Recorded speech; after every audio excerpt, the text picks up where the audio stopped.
অপু অপুর সাথে আপনার খুব ভালো সম্পর্ক আমরা জানি, তো অপু অপুর আসার কথা ছিল, উনি নেই, তো ওনার অনুপস্থিতির ব্যাপারে কিছু জানেন কি? আমি একটু চুপ থাকি না। অপু দিদির সাথে আমার যখন উনি আমাকে শিডিউল কনফার্ম করলো, আমাদের বুকিং মানিটা দিয়ে আমাদের শিডিউল কনফার্ম করতে হয়, তো আমার সেদিন অপু দিদির সাথে দেখা হয়েছিল। তো আমি দিদিকে জিজ্ঞাসা করছিলাম, তো দিদি বললেন যে উনি ইনভাইটেশন পেয়েছে এবং ওনাকে বুকিং করারও কথা ছিল, কিন্তু যেহেতু উনি দুবাইয়ে থাকবেন এবং উনি আগামীকাল পর্যন্ত মানে বাংলাদেশে থাকছেন না, তো উনি এই প্রোগ্রামটা অ্যাটেন্ড করতে পারবেন না। কিন্তু ছবিগুলো আগেই ব্যবহার করা হয়ে গেছিলো এবং আলিফ মেকওভার স্টুডিওতে এর আগে অপু দিদি অ্যাজ আ মডেল কাজ করেছিলেন বিধায় তার মেকআপ করা ছবিগুলো ইউজ করেছে ওদের পেজ। আপনার পাবলিক ফিগার, আপনাদের ছবি অনেক জায়গায় ইউজ করা হয় বললেন, আমার এই প্রোগ্রামে ইউজ করা হয়, অনুমতি না নিয়ে ইউজ করে, সেক্ষেত্রে কোনো ব্যবস্থা নেন না কেন? আমি অলরেডি একটা এক্সিবিশনে ব্যবস্থা নিয়েছি। আমার যে লয়ার আছেন আমাদের প্রোডাকশন হাউসের, উনি কিন্তু অলরেডি একটা এক্সিবিশনে আমি আমাদের আইন শৃঙ্খলা বাহিনীর ফোর্স পাঠিয়েছিলাম, কারণ উনি আমার ছবিটা ইউজ করেছে যে আমি সেই এক্সিবিশনে এসে লাইভ করব। তো এই বিষয়গুলো আমি আমার তরফ থেকে করি।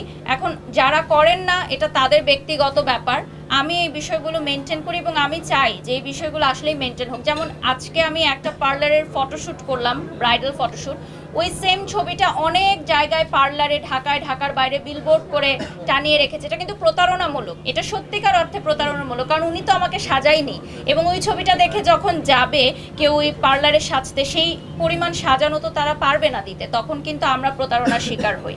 তো এই বিষয়গুলোর আসলে কোনো আইন নেই আমাদের দেশে।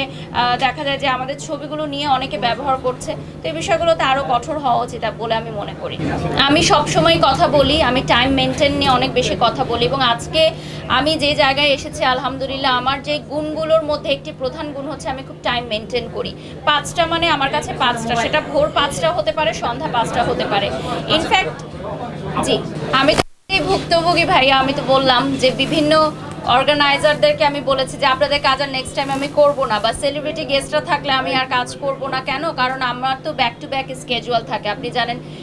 পার ঘন্টায় আমার লাইভগুলো দেখলে আপনারা বুঝতে পারবেন যে একদিন আমি 8 থেকে 10টা কাজ করি।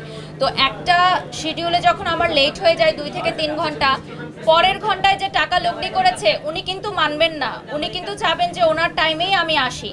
তো আমার একার পক্ষে সবার টাইমটা মেনটেন করা সম্ভব হয় না যখন সেলিব্রিটি গেস্টরা দেরি করে আসে। তারকাদের এই দেরি করে আসাটা নিয়ে আমি যে কত বড় ভুক্তভোগী এবং আমি যে কত অর্গানাইজারদের সাথে আমার মিসকমিউনিকেশন সৃষ্টি হয়েছে এই কারণে, এটা অর্গানাইজাররাও জানে না ওনারা কেন লেট করে আসেন, বা এটা আমরা বলতেও পারি না। তারকারা যখন আসে আপনারাও কিন্তু আসলে বলতে পারেন না যে কেন দেরি করে এসেছে, আমিও বলতে পারি না, আমি খুবই ক্ষুদ্র একজন মানুষ, আমি নিজেও ভুক্তভোগী এটার। তো আমি আপনাদেরকে ফিল করতে পারি যে আপনাদের কেমন লাগছে। এটা কি ওনার পারমিশন নিয়েছে এরকম? হ্যাঁ, এটা পারমিশন নিয়েছে আমি যতটুকু জানি। আর আসলে সত্যিকার অর্থে আমরা যারা পাবলিক ফিগার তাদের ছবি ইউজ করার জন্য কি কোনো পারমিশন লাগে? আমি তো দেখি যখন যেখানে ইউজ করে ফেলে। আমি ইউজ করলাম, আপনি বললেন যে পাবলিক ফিগার আর পাবলিক প্রপার্টি তো এক না। এটা হচ্ছে আলিফ মেকআপ স্টুডিওর যিনি কর্ণধার, উনি ভালো বলতে পারবেন যে উনি কাদের ছবি ব্যবহার করেছেন। আমার ছবি উনি ব্যবহার করেছেন, আমি এসেছি, আমার সাথে ওনার প্রফেশনালি কথা হয়েছে। এখন অনেকের সাথেই হয়তো কথা হয়েছে বন্ধুত্বের খাতিরে বা রিলেশনশিপের খাতিরে, বলেছে আসবে, অনেকে টাইম মেনটেন করতে পারেনি, অনেকে দেশের বাইরে চলে গেছেন। তো এই বিষয়গুলো অবশ্যই নেক্সট টাইম মাথায় রাখার জন্য আমি বলবো আলিফ আপুকে। এটা যেহেতু ওনার ফার্স্ট গ্র্যান্ড লঞ্চিং, সো এখান থেকে হয়তো উনি ছোটো ছোটো বিষয়গুলো শিখবে, পরবর্তীতে উনি এগুলো শুধরে নেবে।